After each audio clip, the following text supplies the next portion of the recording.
Virtual reality is a brand new experience brought by companies such as Steam, Oculus, and PlayStation. The rise of VR started in 2017 with a plethora of games, some great, some bad. The price of entry to VR is already steep. We're talking $400, $500 for the Vive units, $300, $400 for Oculus Rift, and PlayStation VR so to get a pretty $300. Although with sales, it's around $250 to $200. This is a lot of money to dump into on top of buying games that can go from anywhere from $8 to $40 to sometimes $60 full-priced games. It's a hard pill to swallow if you want to join the VR brigade, and it's super hard to get people interested with all the caveats and things that go into making VR. Not to mention the actual gameplay can be sometimes boring, where it's just a walking simulator fest with occasional shooting here and there. As much as I love Farpoint, it's basically just another first-person shooter with a turn mechanism and everything on the aim controller.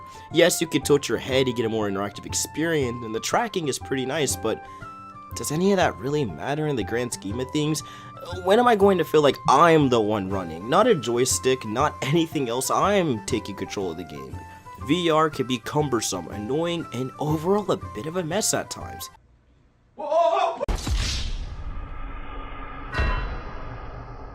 When will there be a product that makes me feel like I'm fully immersed in the virtual world, similar to the 80s and 90s movies of old? Well, thankfully, that game has come, and it's come with a huge passion.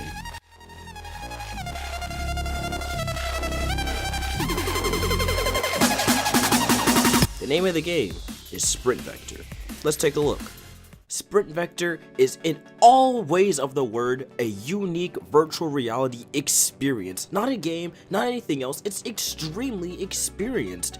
And this is a very good thing. When I say experience, I don't mean the trash experiences they put in front of the label of every free sit down and watch a movie VR 360 degree blah blah blah. When I say experience, I mean it's something you can definitely get invested into. Something that takes you by the reins and just thrusts you on a brand new adventure. The racing mechanics are fast, fluid, and fun, and it's extremely easy to pick up.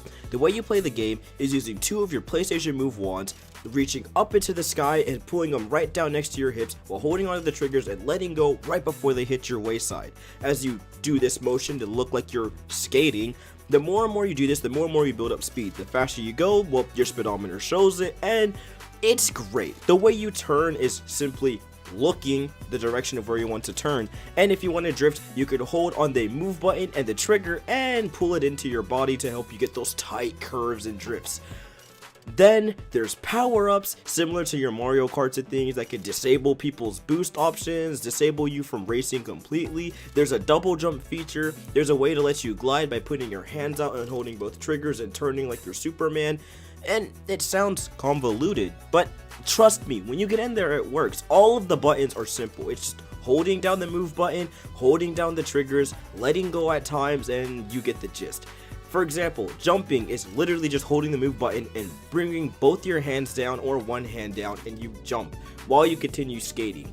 This is such a unique experience, and it's so easy to get the hang of. You're going to be a pro at it in no time, letting you quick turn around corners if you need to by the press of a button, and it overall has a fresh experience. But again, I'm getting a little bit ahead of myself. That's the gameplay. But before we get to the gameplay, presentation, music, and all that jazz, let's start off with its overall, presentation, its style. And style is something this game oozes. The game has you start out with you walking up a huge stadium door, ready to choose your character and go off on your skating adventure. It's just such a vibrant game. It feels like a virtual reality jet set radio. It reminds me of the days of the old, weird, crazy early 2000s style that a lot of racing games and skateboarding games had at the time. Your go-go hyper grinded Mad Dash Racing. Special emphasis on Mad Dash Racing, as the game feels like it pulls a lot of influence from games like Jet Set Radio, Hover Revolt of Gamers, and of course those early 2000s Cell Damage, Go-Go Hyper Grind, and Mad Dash Racing styles. The commentators are funny at times, although their dialogue can be a bit repetitive, but it does seem like they're recording enough voice lines to make sure the dialogue isn't repetitive and annoying, although at times they do replay and it can get a bit frustrating. With that being said, The commentators aren't too bad, although you want to turn them off eventually. They did get a little grating, but they work for what the game has to offer. It gives me a Ratchet and Clank comedic vibe during the arena fights. And that moves on to my next point, the character designs. They're all striking and unique. You got a hammerhead shark, a guy who's just a straight up ballin' gangster looking guy with all these tattoos and things, but he's just a hardcore alien. You got a Nova gas looking creature and a furry, just a straight up furry. But in all seriousness, the game is unique. It has a good character presence. It has a great presentation of its graphic style, and the graphics once again fit extremely well for a VR game, and they all have this cartoony cel shaded vibe that just really pulls you into the world and makes you feel like you're just a part of everything. The geometry of each level, although can sometimes be repeated, works. It feels like as you play the beginner levels, they're very flat, simple, overall get the point across, but as you play the intermediate and advanced courses, it has similar sections from the beginner and even intermediate sections, but they put enough new stuff in to make sure the levels feel expanded, longer, and overall a new experience, and that's what makes Sprint Vector such a unique time. On top of that, there's challenge levels and a variety of different ways you can play those challenge levels through time trials and hardcore mode that make the game super interesting. And that's what pulls people in. That's what pulled me in, at least, having all these different variety of levels and gameplay to play. Now, there's only 21 courses at the moment. I'm not sure if they're going to add DLC or not, but the game works really well, and being able to purchase skins through playing well and earning stars, not through loot boxes, is of course a clever and nice touch. So overall, the presentation is pretty solid. Moving on to those tunes. The music is solid, making you really feel like you're on an intergalactic adventure with this nice popping techno beat with some small samples of hip hop here and there to really pull you in, once again adding to that Jet Set Radio style experience. I love the soundtrack here. It oozes a plethora of great drum beats and hats and things like that, along with a nice chill techno space vibe that really pulls you in and sucks you into the world. All the soundtrack, music, and things like that just really help pull this game together. Each track is extremely unique to itself and adds a nice flavor to compensate for the already crazy, insane gameplay, and sometimes help mellow you out too during the chill sections of each track. I love how the music fluctuates and changes as the track progresses, and sometimes even during the hype parts towards the end of the track, when you hit that final checkpoint, the music kicks into overgear and really gets you pumped up. I love the soundtrack to this game, and you know darn well it's going on that MP3. Moving on to the gameplay. Sprint Vector offers extraordinary gameplay brought to you by Servius and its Fluid Locomotion engine, as the Fluid Locomotion in this game is most definitely as sponsored. The game lets you use both your arms in a skating fashion to allow you to sprint and, well, do all your crazy cool tricks. The game has you running, jumping, and yes, I'm not kidding, climbing surfaces, all in an attempt to get you fully interactive. The game reminds me of an interactive version of not necessarily Jet Set Radio, despite the skating part, but more of a game like Mad Dash Racing, if you guys remember the original Xbox Mad Dash Racing game. Unfortunately failed IP by, wait a second, Crystal Dynamics? You mean the guy who's worked on the new Tomb Raider? That's crazy.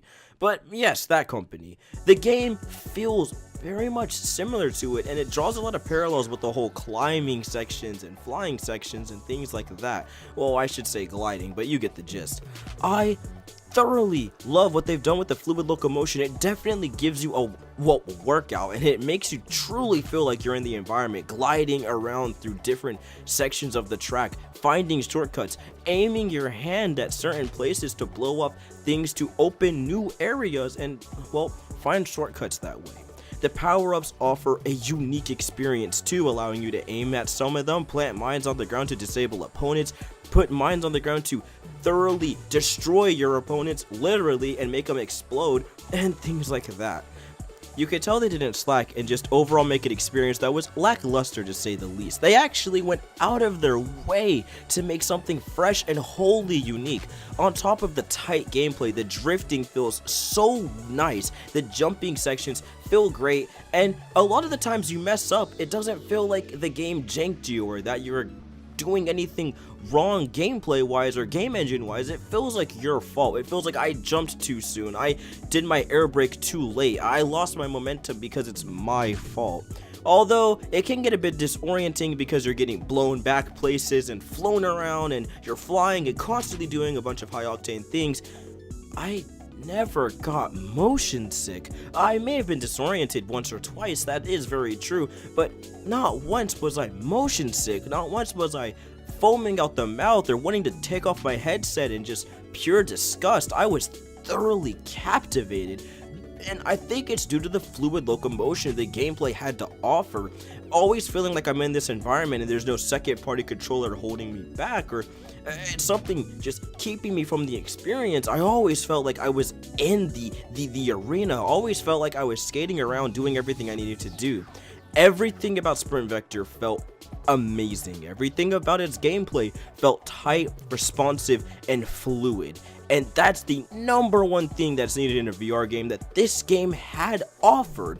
And it's definitely deserving of its fluid locomotion title.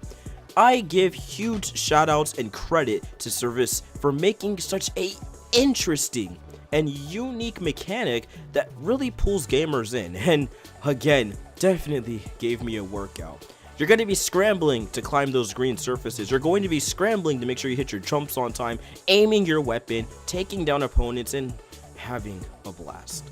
Moving on to our last bit, final thoughts. And here we are, the final thoughts. How do I overall feel about the presentation, the music, the graphics, all of it? Well, for starters, the graphics run at a silky smooth, well, whatever the frames per second a VR game runs at. I don't really care to go look for all that, but you guys get the gist. The gameplay runs smooth with barely any stuttering.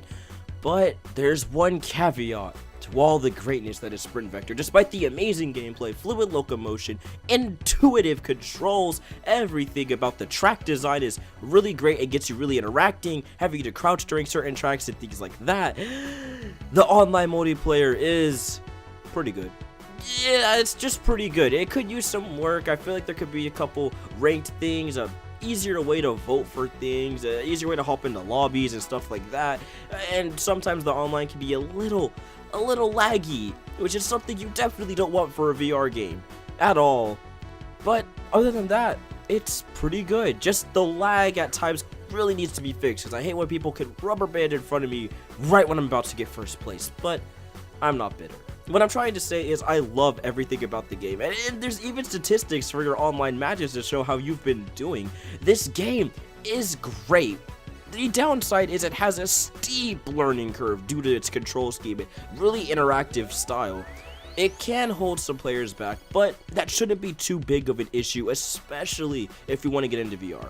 If you're looking for a VR game, I highly recommend this game. Matter of fact, it's $30 right now on the PlayStation Store, Steam, and a variety of other shops, but most importantly, it's $30 for 21 levels, a bunch of unique characters and custom skins you can unlock throughout gameplay, 10 challenge levels, and a great online multiplayer that does its job serviceably, along with private lobbies to let you just play with your friends. Great friend adding system, etc, etc.